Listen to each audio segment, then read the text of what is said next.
I heard about a public meeting where they were talking about the launch of a possible community land trust.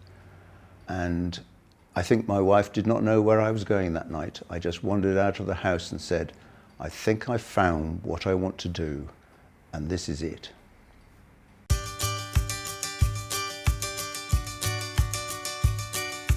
With community-led housing, the community is in the driving seat, and they can choose what they want, and when it's built, if those homes are rented, those rented homes become an asset which is owned locally. It's not just on the portfolio of a large organisation that has its focus elsewhere. So it really is a way to benefit the community in more than one way. So there are different approaches to community-led housing. If you wanted to create some more affordable homes in your area because there aren't enough, and you're struggling to retain the people you want in your area, then creating a community land trust is a great way to go.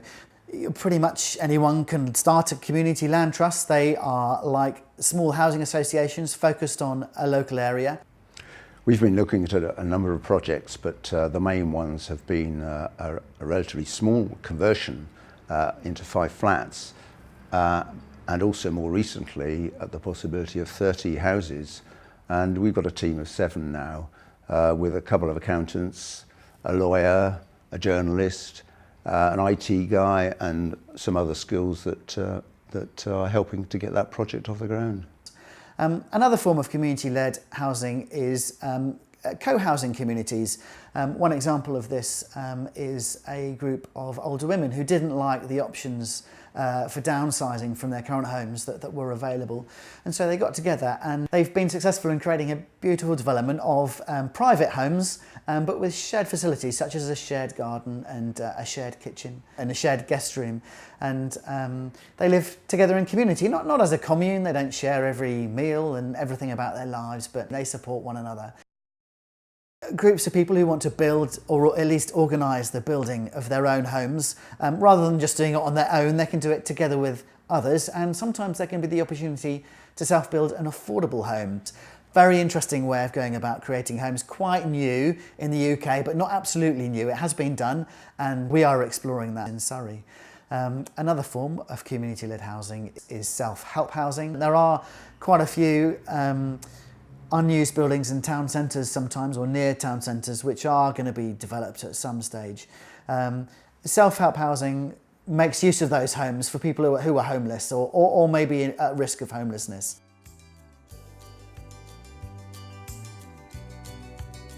There are now a large number of successful community land trusts who have developed affordable homes for their communities, and one of them is very close by in Wycombe in Hampshire. And we're very pleased that they've been willing to support us in Surrey and share the lessons that they learned.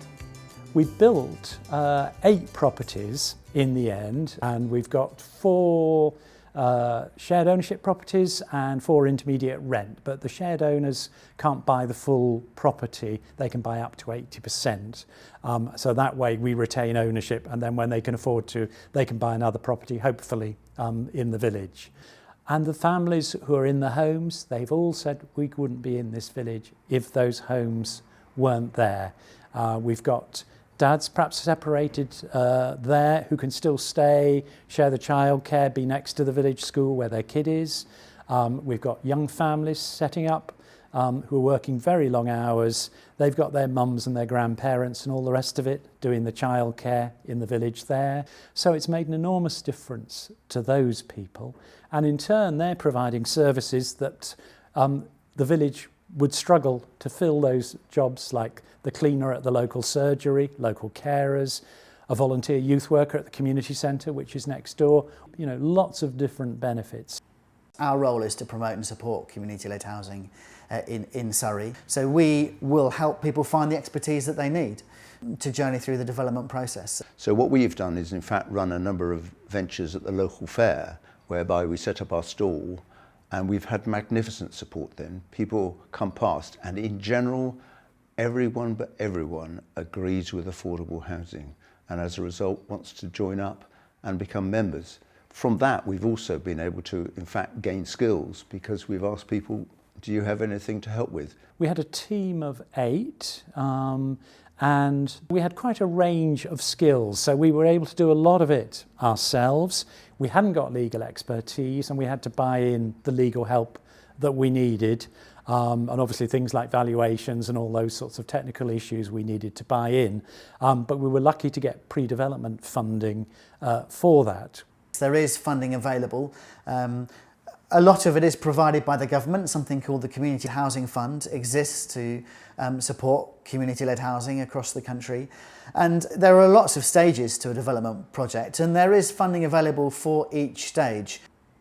I can see, if you were thinking about doing it yourself, it is a challenge, and you've got to build a good team around you. But the rewards are great. If you can actually achieve that, you've achieved something in perpetuity for your village. And I'd also say that now the climate is much more positive as well, so that if you can give the time commitment and the determination to do it, you'll find a lot of people around willing to support you to get there.